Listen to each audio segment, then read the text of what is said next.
قال سيدنا رسول الله صلى الله عليه وسلم بني الإسلام على 5 شهادة أن لا إله إلا الله وأن محمدا رسول الله وإقام الصلاة وإيتاء الزكاة والحج وصوم رمضان آمنت بالله صدق الله مولانا العلي العظيم وصدق رسوله النبي الكريم ونحن على ذلك لمن الشاهدين والشاكرين والحمد لله رب العالمين. اللهم صل على محمد وعلى آل محمد كما صليت على إبراهيم وعلى آل إبراهيم إنك حميد مجيد. اللهم بارك على محمد وعلى آل محمد كما باركت على إبراهيم وعلى آل إبراهيم إنك حميد مجيد.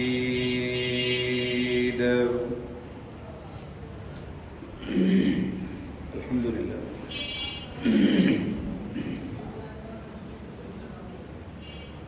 ইসলামের 5টি স্তম্ভের ভিতরে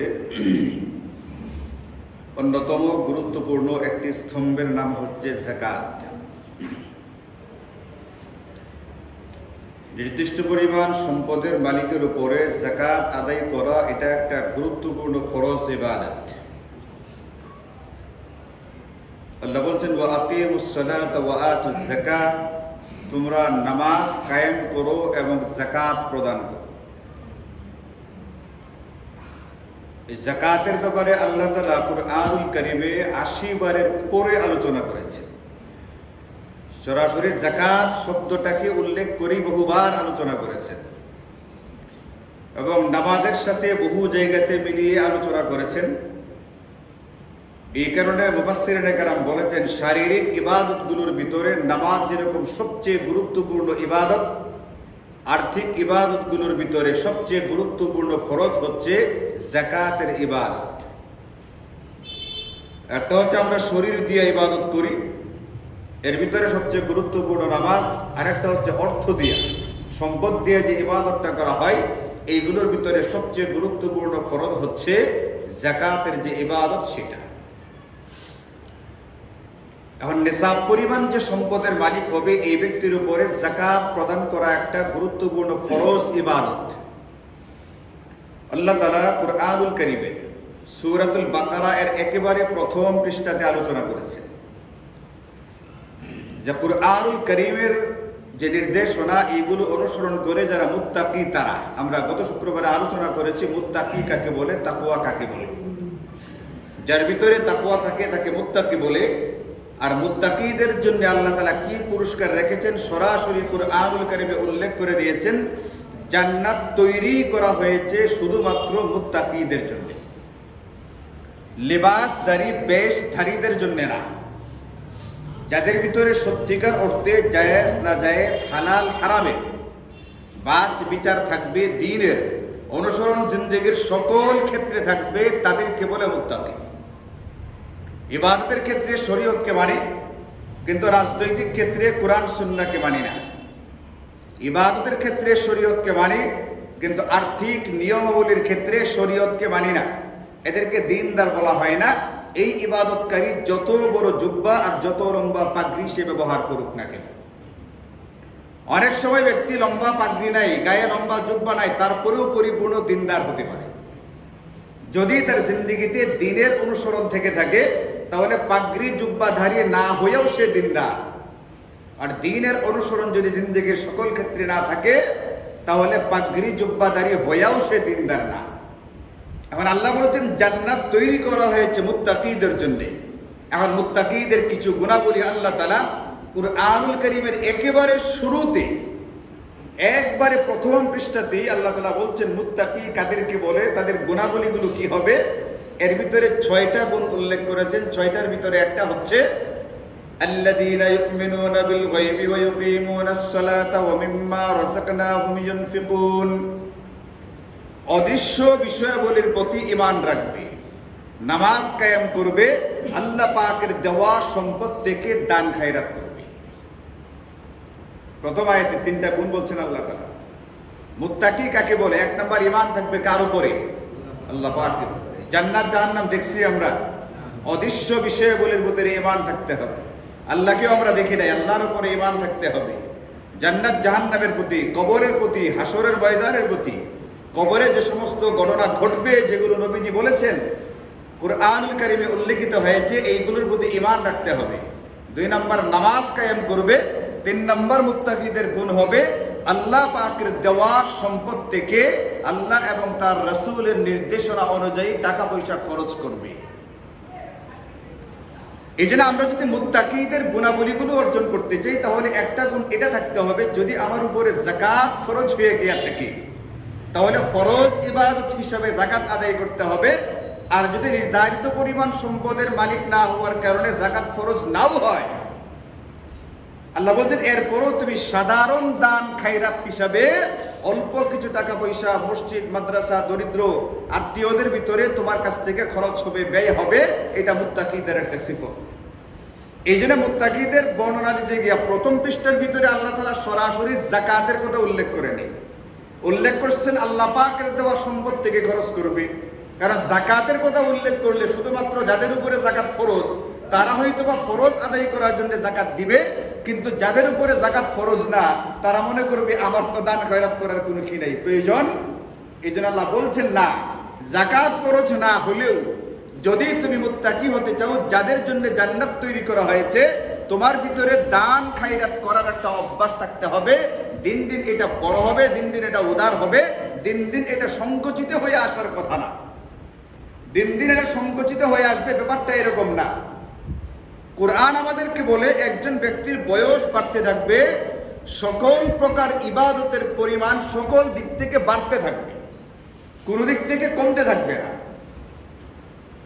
গত পরশুদিন না এর আগের দিন আমাদের মসজিদ কমিটির কেশিয়ার সাহেব নাদিম ভাই এখানে আসরের পর এসে বসছে, খুব হতাশ হয়ে। কি নাদিম ভাই? ওদের কি করবো চিন্তা করেন, আমার নিজের বহু পেরেশানি, দৌড়াদৌড়ি, এটা সেটা। আর মসজিদ কমিটি বা যে সমস্ত সদস্যবৃন্দ মসজিদে মাসিক চাঁদা দিয়ে থাকে, তাদের চাঁদা অনেকের মাসকে মাস বাকি করে রয়েছে, অনেকের 7 মাস 8 মাস 10 মাস 1 বছর পর্যন্ত চাঁদা বাকি। এখন আমি আপনাদেরকে টাকা দিব কোত্থেকে? মসজিদের খরচগুলো কোত্থেকে বহন করা হবে?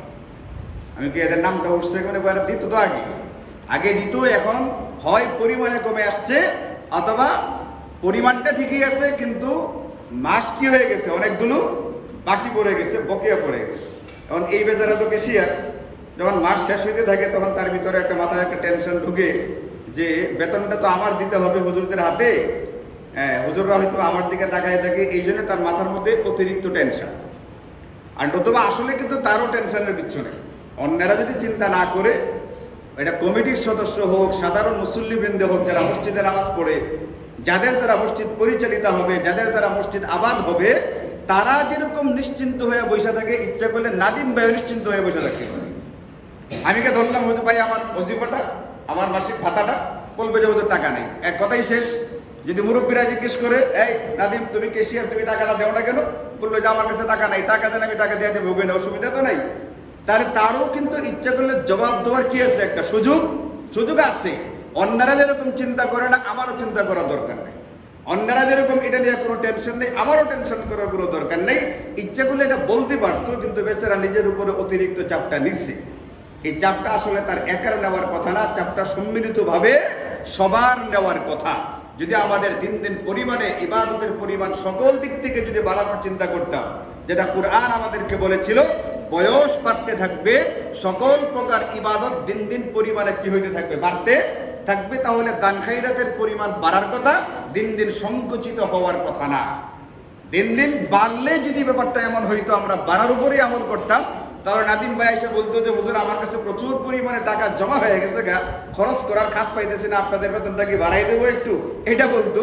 আর এখন বলে যে না, আমার কাছে যথেষ্ট পরিমাণে নাই গিয়া, এখন আপনাদের যেটা গত কয়েক বছর ধরে দেওয়া হইতেছে এইটাই আমার দেওয়ার মতো কি পেতেছি না, সুবিধা পাইতেছি না।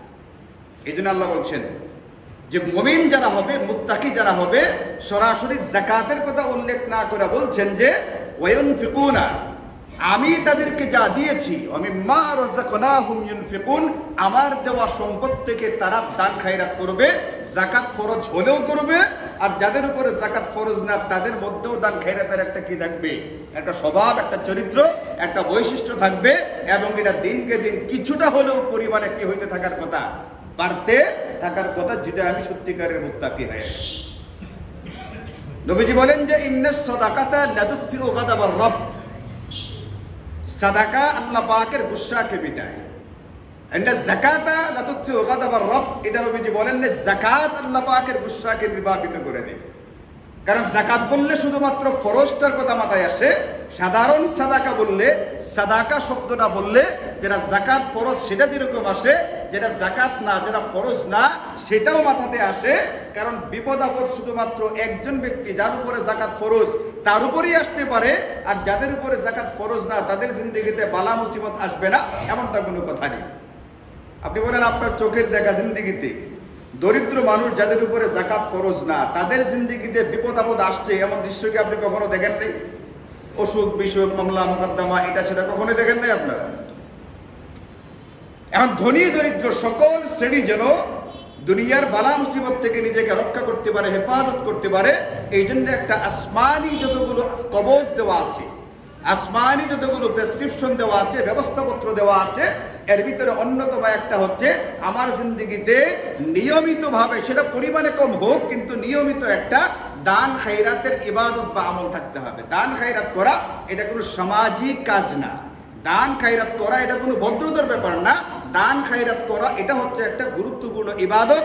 এই ইবাদতের পরকালীন যেরকম কিছু সুবিধা আছে, এই ইবাদতের দুনিয়াবি কিছু সুবিধাও আছে। এখন একেবারে যদি অপশনাল হয়ে যায় জিনিসটা, ঐচ্ছিক যদি হয়ে যায়, তাহলে কেউ করতে পারে, নাও করতে পারে। এই জন্য আল্লাহ তাআলা একটা অংশ ঐচ্ছিক না রেখে এটাকে বাধ্যতামূলক করে দিয়েছেন, এটাকে বলে ফরজ। ওই বাধ্যতামূলক অংশের নাম হচ্ছে যাকাত। যা ঠিকঠাক মতো যাকাত আদায় করবে হিসাব নিকাশ করে, তারা তো যেরকম পরকালীন সুবিধা পাবে দুনিয়াতেও আল্লাহ পাক দিবেন। কুরআনুল কারীমে নিজেই বর্ণনা করছেন যে ওয়ায়ুরবিস সাদাকাত, দান খায়রাতের কারণে আল্লাহ তাআলা দান খায়রাত কারণেওয়ালা ব্যক্তির সম্পদ পরিমাণে বাড়াবেন, বরকত ঢেলে দিবেন। এটা দুনিয়াতেও আছে, পরকালেরটা তো আছেই। আর যদি যাকাত ফরজ হয়ে যাওয়ার পরেও কোনো ব্যক্তি যাকাত আদায় না করে, তাহলে একদিকে যেরকম পরকালের ব্যাপারে আল্লাহ তাআলা বিভিন্ন ভয়ঙ্কর রকমের শাস্তির কথা উল্লেখ করেছেন, নবীজি বিভিন্ন কঠিন কঠিন শাস্তির কথা উল্লেখ করেছেন, এরকম ভাবে দুনিয়াতেও এই ব্যক্তি বিভিন্ন রকমের আর্থিক বিপদের ভিতরে পতিত হবে। তার সম্পদ বিনষ্ট হওয়ার ভয় থাকবে, সম্পদ ক্ষতিগ্রস্ত হওয়ার আশঙ্কা থাকবে, বিভিন্ন রকমের অসুবিধাই তার জিন্দেগিতে আসতে পারে। এই জন্য আমার আজকের এক নম্বর কথা হচ্ছে এটা, এক নম্বর বক্তব্য হচ্ছে এটা, আমাদের যাদের উপরে যাকাত ফরজ হয়ে গেছে আল্লাহ পাকের দেওয়া সম্পদের কারণে, তারা চূড়ান্তভাবে পাই করে হিসাব করে সম্পদের যাকাত আদায় করব, ফরজ ইবাদত আদায় করার নিয়তে। আর যাদের উপরে ফরজ না, তারা ওই যে বললাম কুরআনুল কারীমে যাকাতের কথা সরাসরি প্রথম আয়াতে মুত্তাকির গুণ উল্লেখ না করে দান খায়রাতের কথা আল্লাহ উল্লেখ করেছেন। ওই মুত্তাকিদের গুণে গুণান্বিত হওয়ার জন্য, মুত্তাকির গুণ আমার ভিতরে আসবার জন্য আমাকে মাঝে মধ্যে টুকটাক দান খায়রাত, নিয়মিত যে আমলগুলো, দান খায়রাতের খাতগুলো আছে, এইগুলোর ভিতরে অংশগ্রহণ করার চেষ্টা করতে হবে। এখন দুই নম্বর কথা হচ্ছে যাকাত কাদের উপরে ফরজ হয়। ফরজটা কাদের উপরে হয়? সংক্ষেপে বললে যাদের উপরে নেশাব পরিমাণ সম্পদ আছে, যাদের কাছে নেশাব মানে একটা শরীয়ত কর্তৃক নির্ধারিত একটা পরিমাণ, ওই শরীয়ত কর্তৃক নির্ধারিত পরিমাণ সম্পদ যাদের কাছে আছে, এই ব্যক্তি সাহেবে নেশাব বা নেশাবের মালিক, এই ব্যক্তির উপরে যাকাত আদায় করা ফরজ। সেটা কতটুকু? শরীয়ত বলে দিচ্ছে এটা 52.5 তোলা রূপা। আমি যদি এখন দোকানে বিক্রি করতে যাই, তাহলে যে পরিমাণ মূল্য ওই ক্রেতা আমাকে দিবে, দোকানদার আমাকে দিবে, আমার কাছে যে রূপাটা আছে, কথার কথা ধরেন, আমার কাছে যে রূপাটা আছে, আমি যদি এই রূপাটা এখন কোনো স্বর্ণের দোকানে গিয়ে বিক্রি করতে চাই, দোকানদার আমাকে যে মূল্যটা দিবে, 52.5 ভরি রূপার যে মূল্যটা দিবে, ওইটাই হচ্ছে নেশাব। এক্ষেত্রে আর একটু ব্যাখ্যা করলে, যাদের কাছে শুধু স্বর্ণ আছে 7.5 ভরি, যাদের কাছে শুধু রূপা 52.5 ভরি, কিন্তু যদি জাকাতের আরো কিছু জাকাত যোগ্য সম্পদ আছে, ওইগুলোর হিসাব কেমনে করা হবে? উলামায়ে কেরাম বলছেন সহজে যেটা বের করতে হবে, জাকাত যোগ্য সম্পদ যদি 52.5 ভরি রূপার মূল্যের সমপরিমাণ হয়ে যায়, এই পরিমাণ সম্পদ যদি কারো কাছে থাকে, এই ব্যক্তির উপরে জাকাত ফরজ। এখন জাকাত যোগ্য সম্পদ কি কি? আমাদের দেশে 4টা পাওয়া যায়। সাধারণত আমাদের দেশে জাকাত যোগ্য সম্পদ যেগুলোর উপরে জাকাত আসে, এমন সম্পদ 4 রকমের। 1 সোনা, 2 রূপা, 3 নগদ টাকা পয়সা, এবং 4 নাম্বার হচ্ছে বাণিজ্যিক পণ্য। যে জিনিসটা আমি ক্রয় করেছিলাম বিক্রি করার নিয়তে, এটাকে বলে বাণিজ্যিক পণ্য। একজনের জায়গা জমি কেনার ব্যবসা করে জায়গা কিনছে বিক্রি করার নিয়তে, এটা বাণিজ্যিক পণ্য। যেদিন জাকাতের হিসাব করবে, ওই দিন এই জাকাতের যে মূল্য, ওটার উপরে জাকাত আসবে। যে যে ধরনের ব্যবসায়ী করুক, বাণিজ্য কারবারি করুক, বাণিজ্যিক পণ্যের উপরে জাকাত আসে। তাহলে 4 প্রকার পণ্যের উপরে জাকাত আসে। এখনই যে আমার কাছে কি পরিমাণ টাকা থাকলে জাকাত দিব, কি পরিমাণ স্বর্ণ রূপা থাকলে জাকাত দিব, কি পরিমাণ আমার দোকানে বাণিজ্যিক পণ্য থাকলে আমি জাকাত দিব, 52.5 ভরি রূপার যে মূল্য, ওই পরিমাণ মূল্যের সমপরিমাণ যদি স্বর্ণ অথবা রূপা অথবা টাকা অথবা বাণিজ্যিক পণ্য থাকে, তাহলে আমার উপরে জাকাত ফরজ হয়ে যাবে। এখন তাহলে এই বছরের যদি হিসাবটা আমরা করি, এখন এই মুহূর্তে রমজানের হিসাবটা, ইদানিং স্বর্ণ রূপার দাম খুব বেশি ঘন ঘন নড়বড় হইতেছে, বাড়তেছে কমতেছে, এরকম হইতেছে। তো এটা আমি গত রোজার শুরু থেকে একবারে আপনাদেরকে সহজে বোঝাবার জন্য কোন পরিমাণটা বলবো, এটা নিয়ে বিভিন্নভাবে পরীক্ষা নিরীক্ষা করতেছি। বিভিন্ন বড় বড় মাদ্রাসাগুলোর যে তারা যে নির্ধারণ করে দিয়েছে, সেইগুলো দেখতেছি। অনেকের সাথে ব্যক্তিগতভাবে আলাপ আলোচনা করেছি, বড় বড় মুফতি সাহেবদের সাথে, এমনকি জুয়েলারি যারা দোকানদার, যারা ব্যবসা করেন, তাদের সাথে আলাপ আলোচনা করেছি। এই ক্ষেত্রে এই বছর এই দামটা বেশি নড়বড়ে হওয়ার কারণে যারা নেশাবের পরিমাণটা বলে দিচ্ছেন, সবগুলো আপনাদেরকে বলতে গেলে আমার মাথা যেহেতু এলোমেলো হয়ে গেছে, আপনাদের মাথাও এলোমেলো হয়ে গেছে। এই জন্য আপনাদেরকে সবগুলো বলে আপনাদের মাথাটাকে আমি আউলাইতে চাইতেছি না। আপনাদেরকে আমি 2টা পরিমাণ বলে দিব, যার যেটা সুবিধা মনে করেন তিনি সেটার উপরে আমল করবেন।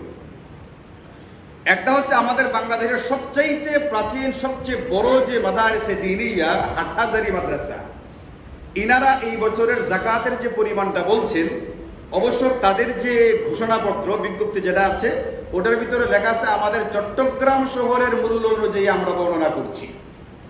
এই কারণে তাদেরটা পরিমাণ একটু কম হয়েছে। আবার ঢাকাওয়ালারা একটু বেশি বলছেন, হতে পারে ঢাকা রূপার দাম একটু বেশি, এটা হতে পারে। তো আমি নেত্রকোনায় আলোচনা করেছি দোকানদারদের সাথে সরাসরি, ইনাদের সাথে হাটহাজারীর যে পরিমাণটা এটা মিলে। তো ওনারা বলছেন আমাদের চট্টগ্রাম শহরের, তো চট্টগ্রামটা আমাদের বাংলাদেশের ভিতরে, বাইরে না, হ্যাঁ ভিতরে, এবং সবচেয়ে বড় মাদ্রাসা, বড় বড় আলেমরা এখানে আছেন। ওনারা যেহেতু বলছেন, এটার উপর কি আস্থা রাখা যায় না? যায় না? হ্যাঁ, আস্থা রাখা যায়। ইনারা বলছেন আমরা যতটুকু পরীক্ষা নিরীক্ষা করেছি, পরীক্ষা নিরীক্ষা অনুযায়ী এই বছরের নেশাব হয় 1,31,230 টাকা। অর্থাৎ যদি কোনো ব্যক্তির কাছে নগদ টাকা 1,31,250 টাকা, 250 টাকা অতিরিক্ত পড়ে থাকে, অথবা 1,31,250 টাকার বাণিজ্যিক পণ্য কারোর কাছে থাকে, অথবা স্বর্ণ রূপা একটু একটু আছে, 2টা মিলে যদি এই পরিমাণ টাকার হয়ে যায়, তাহলে এই ব্যক্তির উপরে জাকাত ফরজ হয়ে যাবে। আরেকটা পরিমাণ বলছেন অনেকে, আরো অনেক বেশি একটা বলছেন, আমি ওটা বলতেছি না আপনাদেরকে, মাঝামাঝি একটা বলছেন। এটা মাঝামাঝিটা হলো 1,72,600 টাকা। এটাও একটা পরিমাণ বলছেন আমাদের নির্ভরযোগ্য আমাদের একটা অংশ। 1,72,600 টাকা পরিমাণ যদি কারো কাছে থাকে, তাহলে এই ব্যক্তির উপরে জাকাত ফরজ। এখন জাকাতের আলোচনা করতে গেলে আমরা ফিকহের কিতাবের মধ্যে দেখি, জাকাতের হিসাব নিকাশ করার সময় জাকাত দাতাকে শরীয়ত বলছে তুমি হিসাবটা এমন ভাবে করো যাতে করে দরিদ্রদের উপকার হয়। এখন আপনি বলেন দরিদ্রদের উপকার হবে কোন নেশাবটা নিলে? 1,31,000 নিলে নাকি 1,72,000 নিলে? কোনটা নিলে উপকার হবে?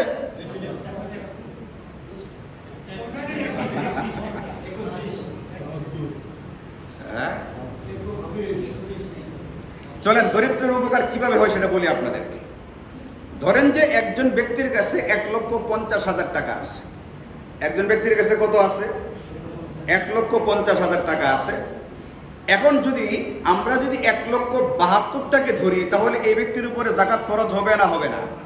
জাকাত ফরজই হবে না। এই ব্যক্তি জাকাত দেওয়াই লাগবে না, কারণ তার উপরে জাকাত কি হয় নাই। তাহলে দরিদ্র কি ঠকলো না জিতলো? দরিদ্র ঠকলো। ধনী ব্যক্তি যে নাকি 1,50,000 টাকার মালিক, সে কি হয়ে গেল গা? জিতে গেল গা। শরীয়ত বলছে কারটা খেয়াল করতে?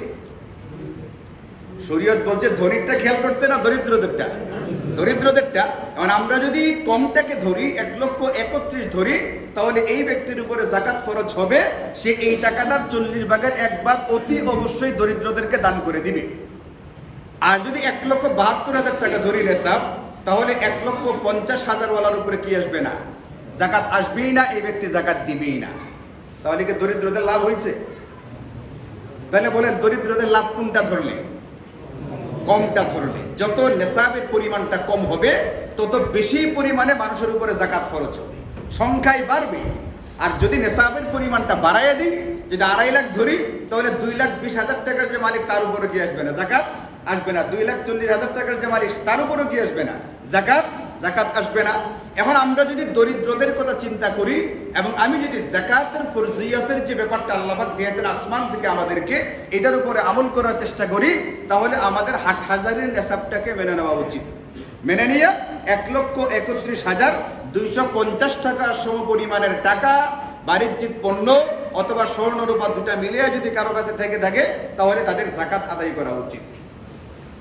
আবার শরীয়তের একটা মেজাজ হচ্ছে এটা, শরীয়ত জিন্দেগির সকল ক্ষেত্রে মধ্যপন্থাকে অবলম্বন করাটাও পছন্দ করে। কাজে মধ্যপন্থারও কিন্তু একটা ব্যাপার আমাদের ইসলামে পছন্দনীয় একটা ব্যাপার আছে, যাতে কেউ বাড়াবাড়ি না করে, একেবারে ছাড়াছাড়ি না করে। এখনকার কাছে একেবারে কতগুলো নিম্ন প্রকৃতির রূপা আছে। এখন আমরা একবারে 1,31,250 টাকা নেশাব ধরে ফরজ হয়ে গেছে ঘোষণা দেওয়া দিলাম, অথচ এই ব্যক্তির কাছে সেই দাদার আমলের, পরদাদা আমলের কিছু পুরাতন রূপা ছাড়া আর কিচ্ছু সম্পদ তার কাছে নেই। খুবই সাধারণ একজন মানুষ, দিনমজুর, তিনি দৈনিক কাজ কারবার করে টাকা কামাই করেন। কারণ আমি যদি 1,31,000 ঘোষণা করি, তাহলে বাস্তবে দরিদ্র ব্যক্তির উপরও জাকাত খরচ হয়ে যায়। এই জন্য শরীয়ত বলছে না, একটু বাড়াও, যার ধনারটা তার পরিমাণটা কিছুটা হলেও চোখে ধরা পড়ে, অন্তত এতটুকু ধরি হওয়া দরকার। এই জন্য বলছে মধ্যপন্থা যদি অবলম্বন করতে চাও, তাহলে যার কাছে 1,72,600 টাকা পরিমাণের সম্পদ আছে, এই ব্যক্তির উপরে জাকাত ফরজ। আর যারা আরো অনেক বেশি বলছে, তাদেরটা আমি আপনাদেরকে বলতেছি না, যাতে আপনাদের মাথা এলোমেলো না হয়। এখন আমরা এই দুইটার কোনো একটাকে নেশাব ধরে নিব এই বছরে। যদি আমার কথা বুঝে থেকে থাকেন, তাহলে আমরা একটা ধরবো, যদি দরিদ্রদের কথা বিবেচনা করি, এবং আমি যদি চাই আমার দ্বারা একটা ফরজ ইবাদত আদায় হোক, আমার আমল নামায় একটা ফরজ ইবাদত করার নেকি জমা হোক, তাহলে আমি সর্বনিম্ন পরিমাণ যেটা হাটহাজারী মাদ্রাসা থেকে ঘোষিত হয়েছে 1,31,250 টাকা, এইটাকে নেশাব ধরে, এটার চেয়ে যদি সম্পদ আমার বেশি হয়ে থাকে, তাহলে জাকাত দিয়ে দিব। আর এর চেয়ে কম হলে জাকাত দেওয়া লাগবে না, এটার উপরে আমল করব। আর কেউ যদি মনে করি যে না, মধ্যপন্থা অবলম্বন করি, মধ্যপন্থা অবলম্বন করারও একটা প্রশংসার ব্যাপার, তাহলে আপনি 1,72,600 টাকা ধরে হিসাব নিকাশ করতে পারেন। তাহলে এই পরিমাণ সম্পদের মালিক যারা হবেন, তাদের উপরে জাকাত ফরজ। সম্পদ কিন্তু যে কোনো সম্পদ না, জাকাতের ক্ষেত্রে 4 প্রকার সম্পদ বলছি: স্বর্ণ, রূপা, নগদ টাকা এবং কি বাণিজ্যিক পণ্য। এই 4 প্রকার সম্পদ যদি আপনার 1,31,250 টাকা অথবা 1,72,600 টাকার উপরে হয়ে থাকে, আপনি হিসাব করে তার 40 ভাগের 1 ভাগ জাকাত আদায় করে দিবেন ইনশাআল্লাহ। দিব ইনশাআল্লাহ। আচ্ছা, আমাদের দ্বারা কি জাকাতের ইবাদতটা আদায় হওয়া উচিত নাকি না হওয়া উচিত? ধনাত্মতা দিলের ব্যাপার। আমি যদি নিজেকে ধনী মনে করতে চাই, মনে মনে চিন্তা করি আমি কি ধনী থাকবো নাকি দরিদ্রদের কাতারে থাকবো। ধনীদের কাতারে ঢুকতে গেলে 1,31,000 ধরতে হবে আর কি। এইভাবে আমরা ইচ্ছা করলে ধনীদের কাতারে ঢুকে যেতে পারি। আচ্ছা না, জোর করে ধনী হয়ে গেলাম না। মানুষ ধনী করে না, কিন্তু আমি কি হওয়ার চেষ্টা করলাম? ধনী হওয়ার চেষ্টা করলাম। 2-3 দিন আগে একটা বাজারে গেলাম, কি একটা দরকারে কাজ করতে গিয়ে তার সাথে কথাবার্তা বলতে গিয়ে সেই ব্যক্তিটা কথায় আমারে বলে বসছে আর কি, আরে নেত্রকোনা শহরের আলেমদের মধ্যে সবচেয়ে ধনী হইলে আপনি হয়েছেন সেই ব্যক্তিটা, আমি যেটা জানি। মানে ওই লোকে বলতেছে, এই লোকেরা আমার সবচেয়ে কি মনে করতেছে? সবচেয়ে ধনী মনে করতেছি, অথচ আমার মোটর সাইকেল দিয়ে চুয়ে চুয়ে তেল ভরে গাড়িটা ঠিক করতে পারতেছি না, আর সে আমার কি মনে করতেছে? সবচেয়ে ধনী মনে করতেছে। আবার আমার বিবেচনায় আরেকজন হচ্ছে সবচেয়ে ধনী মানুষ, যে নাকি জন্মগতভাবেই অনেকটা জমিদারের মতো, বড় এস্টাবলিশড, জন্মই হয়েছে কি হয় প্রতিষ্ঠিত ভাবে। তাই জন্য আমাকে সুরাতান ধনী মনে করতে পারে, আমি এমনভাবে চলি, এটাই শরীয়তে কাম্য। আর নিজেকে একটা দান বাক্স বানায় রাখলাম না, দেখলেই কি কি লাগে, এটা গরিব গরিব লাগে, এটাও একটা ব্যাপার। কারণ আমি কোনটা আমাকে বানায় ঘুরব। যেমন ওই লোকের যে ধারণা, এই লোকের ধারণা কিন্তু সম্পূর্ণ ভুয়া, এবং এই ধারণার কারণে বিভিন্নভাবে আমি বিভিন্ন ক্ষেত্রে ক্ষতিগ্রস্ত হয়েছি। এই ধারণাটা শুধুমাত্র ওই লোকের না, আরো অনেক লোকের এই ভুল ধারণাটা আছে। এই ভুল ধারণার কারণে আমি অনেক ক্ষেত্রে ক্ষতিগ্রস্ত হয়েছি, একবারে পরিষ্কারভাবে ধরা পড়া ক্ষতিগ্রস্ত এই একটা ভুল ধারণার কারণে। যাই হোক, এরপরেও কিন্তু আমি আমার নিজেরে দান বাক্স বানায় রাখার চেষ্টা করি না, আমি আমার নিজেরা ধনী হিসেবেই প্রকাশ করি, বাস্তবে ধনী থাকি বা না থাকি। শরীয়ত বলছে আমাদেরকে আমরা ধনী হওয়ারই চেষ্টা করি, নিজেরা দান বাক্স বানায়া দরিদ্র বানায়া মানুষের সামনে দেখানোর কোনো প্রয়োজন নাই, তাদের কাছ থেকে কোনো একটা কি নেওয়ার ইচ্ছা নাই, মানে একটা সহানুভূতি, কোনো একটা দয়া দারিদ্র নিব, এমনটা যেন আমার ভিতরে না থাকে। এই জন্য বলছে তোমাকে কেউ দিবে তার হাতটা উপরে থাকবে, আর তুমি নিবা তোমার হাতটা নিচে থাকবে, এমনটা যাতে করে না হয়। এই জন্য আমি যতগুলো দোয়া করি, যতগুলো দোয়া আমি পড়ি, তার ভিতরে একটা দোয়া আপনারা খুতবার ভিতরে শুনছেন, আল্লাহুম্মা ইন্নী আসআলুকাল আফিয়াতা মিন কুল্লি বালিয়া ওয়া নাসআলুকা দাওয়ামাল আফিয়া ওয়া নাসআলুকা শুকরা আলাল আফিয়া। এর পরের অংশ ওয়া নাসআলুকাল গিনা আনিন নাস। ওয়া নাসআলুকাল গিনা আনিন নাস মানে হচ্ছে আল্লাহ, আমি মানুষের প্রতি মুহতাজ হওয়া থেকে তোমার কাছে আশ্রয় চাই। জিন্দেগিতে কখনো এমন পরিস্থিতির মুখোমুখি যেতে না হয় যে কোনো মানুষের মুখাপেক্ষী হইতে হয়। আমি মুখাপেক্ষী হইতে হলে কার হইতে চাই? মানে কয়েকটা দোয়া পড়ি খুতবার ভিতরে। অনেকের ধারণা হুজুরের 2-4টা দোয়া এখানে জানা আছে, কারণ এখানে এটি পড়ে গেলে মানে এইগুলো যে কেন করে, এর ভিতরে কি আছে আপনারা সব বুঝাইতে গেলে অনেক সময়ের দরকার। খুঁজাখুঁজি করে বুঝে যেগুলো দরকার গোটা জিন্দেগিতে দুনিয়া আখিরাতে, ওটার ভিতরে নিয়ে আসার চেষ্টা করছি। এর ভিতরে একটা হলো এটা, ওয়া নাসআলুকাল গিনা আনিন নাস, আমি মানুষের মুহতাজ হইতে চাই না, মানুষ আমাকে ধনী মনে করে আমি ধনী থাকতে চাই। আরেকটা দোয়া যেটা বেশি বেশি পড়ি, আল্লাহুম্মা কফিনা বিহালালিকা আন হারামিক ওয়া আগনিনা বিফদলিকা আম্মান সিওয়াক। এটা শেষের অংশটার অর্থ হচ্ছে এটা, ওয়া আগনিনা বিফদলিকা আম্মান সিওয়াক। আল্লাহ, তুমি তোমার পক্ষ থেকে আমাকে যথেষ্ট পরিমাণে অনুগ্রহ দিয়া তুমি ছাড়া অন্যদের থেকে আমাকে অমুখামুখি বানায় রাখো। আল্লাহ, তোমার পক্ষ থেকে আমাকে যথেষ্ট পরিমাণে অনুগ্রহ দিয়া তোমার অনুগ্রহের কারণে আমি যেন তুমি ছাড়া অন্যদের মুখাপেক্ষী হইতে হয় এমন অবস্থা থেকে আমাকে রক্ষা করো। এই জন্য আমি নিজেকে দান বাক্স বানায় রাখবো, আর মানুষ আমাকে দান খায়রাত করবে, সহানুভূতি দেখাবে, এটা আমি চাইও না। এটা শুধু চাই না যে মনে মনে এটা না, আমি এটা দোয়া করি রীতিমতো আল্লাহ যেন আমাকে কারো কি না বানায়, মুহতাজ মুখাপেক্ষী না, আত্মীয় না কোনো অনাত্মীয়, কারো কাছ থেকে আমি মুখাপেক্ষিতা চাই না, কারো কাছ থেকে আমি কোনো রকমের দয়া দাক্ষিণ্য এহসান অনুভূতিটা চাই না। এটা আমার দিলের একটা তামান্না। এই জন্য যখন দোয়া কবুল হয়, সবচেয়ে গুরুত্বপূর্ণ মুহূর্তগুলো যখন দোয়া কবুল, একটা হচ্ছে খুতবার সময়, আর একটা হচ্ছে ফরজ নামাজের পরে। ফরজ নামাজের পরে যে কয়টা নিয়মিত দোয়া আমি বসে বসে পড়ি, এর ভিতরে একটা হলো এটা, আর খুতবার ভিতরে পড়ে একটা। এই দুইটার ভিতরে দুইটা যদিও অর্থ একই, আমি একমাত্র আল্লাহর দিকে মুখাপেক্ষী হইতে চাই, দুনিয়ার কোনো মানুষের দিকে কি হইতে চাই না, মুখাপেক্ষী হইতে চাই না। এই জন্য যারা আমাকে নেতৃত্ব করা সবচেয়ে ধনী আলেম মনে করে, তাদের ধারণা ভুল। বাস্তবতার বিবেচনায় ভুল, কিন্তু বাহ্যিক বিবেচনায় আমি যেটা চাই সেটার উপরে কি হইতেছে, প্রকাশটা হইতেছে। এই জন্য ভাই দুইটা পরিমাণ আছে না সাবের, এখন আপনি কোনটা নেবেন? যদি নিজেকে দান বাক্স বানাইতে চান তাহলে বেশিটা ধরবেন, জাকাত আপনার উপরে ফরজ হবে না, আপনি নিজে দরিদ্র থাকবেন। আর যদি মনে করেন যে আমি ধনী হয়ে যেতে চাই, তাহলে কম পরিমাণ যেটা নেশাবের আপনি ওটা নেবেন, আপনি ধনী হয়ে যাবেন। এবং কমটার ভিতরে সতর্কতা হলো এটা, আপনি কম পরিমাণটা নিয়ে 1,31,000 হিসাব করে আপনি ধরলেন যে আপনার উপরে জাকাত ফরজ, আপনি সম্পদ দান খায়রাত করলেন, আপনার হাত থেকে টাকা গেল, বাস্তবে ধরেন যে আপনার উপরে জাকাত ফরজ না, কিন্তু জাকাত হইছে মনে করে দান খায়রাত করে ফেলছেন, এটা কোনো লস বা লোকসানের ব্যাপার না। কিছু টাকা দান খায়রাত করে দেবো, এটা কোনো কি না, লস লোকসানের ব্যাপার না, এটা মুত্তাকিদের বৈশিষ্ট্য।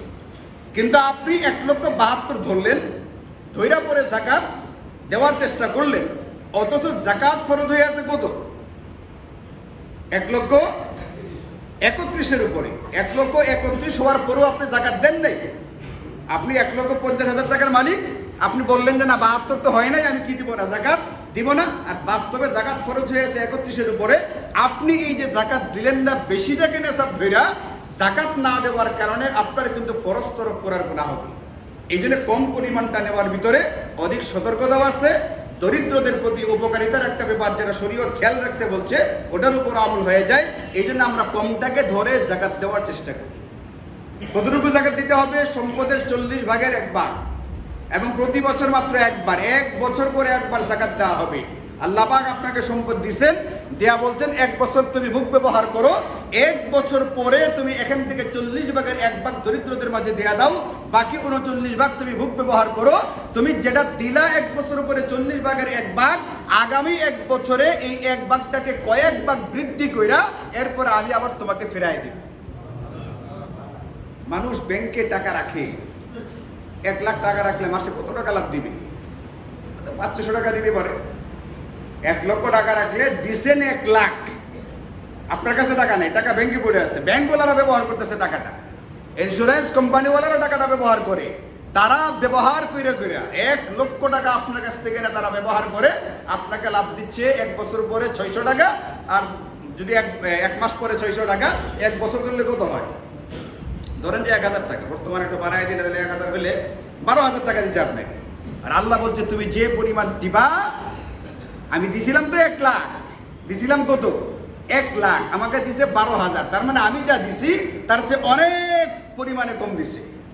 দিছি 1 লাখ, আমাকে ঘুরাই দিছে কত? 12 মাসে 12,000। দেওয়ার কথা কয়েক গুণ বাড়াইয়া। আল্লাহ বলছেন তুমি যে পরিমাণ দিবা জাকাত হিসাবে, তুমি যদি 10,000 টাকা দিয়ে থাকো, এটাকে কয়েক গুণ বৃদ্ধি করে তোমার আগামী বছর জাকাতের তারিখের আগে আবার ফেরত দেওয়া। কিন্তু ব্যাংকওয়ালাদের কথার উপরে আমাদের যে পরিমাণ ঈমান আছে, আল্লাহ পাকের কথার উপরে আমাদের সেই পরিমাণ কি নাই। যদিও দাবি করি হুজুর নামাজ না পড়লে কি হবে, ঈমান কিন্তু একবারে কি আছে, পাক্কা ঠিকঠাক আছে। তাহলে ব্যাংকওয়ালাদের কথার উপরে তোমার যে পরিমাণ বিশ্বাস, আল্লাহ পাকের কথার উপরে সেই পরিমাণ বিশ্বাস নাই কেন? ডাক্তারের কথার উপরে তোমার যে পরিমাণ বিশ্বাস, চিনি খাওয়া যাবে না, মিষ্টি খাওয়া যাবে না, এটার উপরে যে পরিমাণ আমল করো, ডাক্তার যিনি ওই আল্লাহ মিয়া বলছিলেন তুমি হারামকে বর্জন করো, চিনিটা যেরকম ক্ষতিকর, হারামটা তার চেয়ে 1000 গুণ বেশি ক্ষতিকর। তুমি আল্লাহর কথার উপরে বিশ্বাস করে হারামটাকে কেন বর্জন করতে পারো? এর মানে হচ্ছে আমাদের ঈমান আল্লাহ পাকের চেয়ে ডাক্তারের কথার উপরে বেশি, আমাদের ঈমান আল্লাহ পাকের চেয়ে ব্যাংকারদের কথার উপরে বেশি। এই জন্য আল্লাহ মুত্তাকিদের 1 নম্বর গুণ লাগাইছেন, আল্লাযীনা ইউমিনুনা বিল গায়ব। অদৃশ্যের কথাগুলির উপরে বিশ্বাস স্থাপন করো, আল্লাহ রাসূলের কথাগুলির উপরে বিশ্বাস স্থাপন করো। এই জন্য বেরে ভাই সময় কমে গেছে, আরো আলোচনা রয়ে গেছে, কাদেরকে দিবেন, কি পরিমাণ দিবেন, দরিদ্রদেরকে দিবেন। আরো কিছু আলোচনা তৌফিক হলে ইনশাল্লাহ আগামী শুক্রবারে করা হবে। এই জন্য সম্পদের হিসাব লাগাই, যার সাথে কথা বললে আমার আস্থা হয়, যার উপরে বিশ্বাস রাখা যায়, এমন একজন নির্ভরযোগ্য আলেমের সাথে পরামর্শ করে সম্পদের বিবরণটা দিয়া এরপরে দেখেন আপনার উপরে জাকাত ফরজ কিনা। জাকাত দিতে হবে, মানসিকভাবে চূড়ান্তভাবে এটার সিদ্ধান্ত নেন এবং অতি দ্রুত জাকাত আদায় করে দেওয়ার চেষ্টা করেন ইনশাআল্লাহ। ফিতরা নিয়ে ইনশাআল্লাহ আল্লাহ পাকের তৌফিক হলে আগামী শুক্রবারে আলোচনা করব। আজকে শুধুমাত্র আপনাদেরকে ফিতরার পরিমাণটা বলে দিই। যদি কেউ এর ভিতরে ফিতরা দিয়ে দিতে চান তাহলে কি দিবেন? ফিতরা বিভিন্ন পরিমাণে দেওয়া যায়, নবীজির জামানায় বিভিন্ন পরিমাণে দেওয়া হইতো। তো আপনি যদি দিতে চান তাহলে আমাদের নেতৃত্বরা গতকালকে ওলামায়ে কেরাম ফাইসালা করছেন, যদি আপনি গমের হিসাবে দেন, সর্বনিম্ন যে ফিতরা জন প্রতি 100 টাকা দিতে হবে, জন প্রতি পরিবারের সকলের পক্ষ থেকে 100 টাকা। আর যদি জবের হিসাবে দেন, জব ভুট্টোর মতো একটা খাদ্য আছে, ওটার হিসাবে দিলে 595 টাকা। খেজুরের হিসাবে দিলে জন প্রতি দিতে হবে 2475 টাকা, এবং কিসমিসের হিসাবে দিলে জন প্রতি দিতে হবে 2640 টাকা। আর পনিরের হিসাবে দিলে জন প্রতি জাকাত দিতে হবে 2805 টাকা। ঘরে 4 জন থাকলে 2805 দিতে হবে। ভয়ের চিন্তা করেন কেন? আপনি মনটাকে সাহস করেন, দিলটাকে বড় করেন। সম্পদ দিবে তো কে? আল্লাহ তাআলা। আল্লাহ দিলে আমার দিতে কোনো অসুবিধা আছে না? অসুবিধা আছে। অনেকের কল দেখাম চাই দেন, বহু মানুষের কাছে আমি টাকা পাই, আমার পাওনা টাকা দেয় না। টাকা চাইতে গেলে মনে হয় যে তার হার্ট অ্যাটাক করতে তো অস্ট্রোক করে লেগেছে, অথচ টাকাটা কাটটা আমারটা আমারে দিবে। টাকা চাইতে গেলে মনে হয় তার হার্ট অ্যাটাক হয়েছে। চিন্তা করেন, আমি যখন দিছিলাম তখন তো তারটা দিছিলাম না, তার টাকা আমি তাকে দিই না, দিছিলাম আমার টাকা আমি তারে দিছিলাম। আমার হার্ট অ্যাটাক হয় নাই, আর এখন আমার টাকাটা সে আমার ঘুরাই দিবে, তার কি হয়ে যায়? হার্ট অ্যাটাক হয়ে যায়। এই জন্য আল্লাহ পাক খালি সম্পদ দিলে হবে না, আল্লাহকে চাইতে হবে আল্লাহ আমার দিলটারে একটু কি করে দাও, একটু বড় করে দাও, উদার করে দাও। তুমি যেরকম উদার হস্তে দেওয়া থাকো, আমিও যেন তোমার মধ্যে কি করতে পারি, এরকম বড় দিলে দিতে পারি। আল্লাহ তাআলা তৌফিক দান করুন। এখানে 5টা পরিবারের ভিতরে আমাদের ঢাকা থেকে বাইতুল মোকাররমের খতিব সাহেব সহকারে ইসলামী ফাউন্ডেশন থেকে যেটা ঘোষণা করা হয়েছে, পরের 4টা একই রকম, শুধু সর্বনিম্ন যেটা এটা হচ্ছে আমাদের এখানে 100 টাকা, তারা নির্ধারণ হচ্ছে 110 টাকা। এই হিসাবে আপনি এই 5টার ভিতরে যে কোনো একটা দিয়ে ফেতরা আদায় করতে পারেন। বাকি বিস্তারিত আলোচনা ইনশাআল্লাহ আল্লাহ পাকের তৌফিক হলে আগামী শুক্রবারে করা হবে।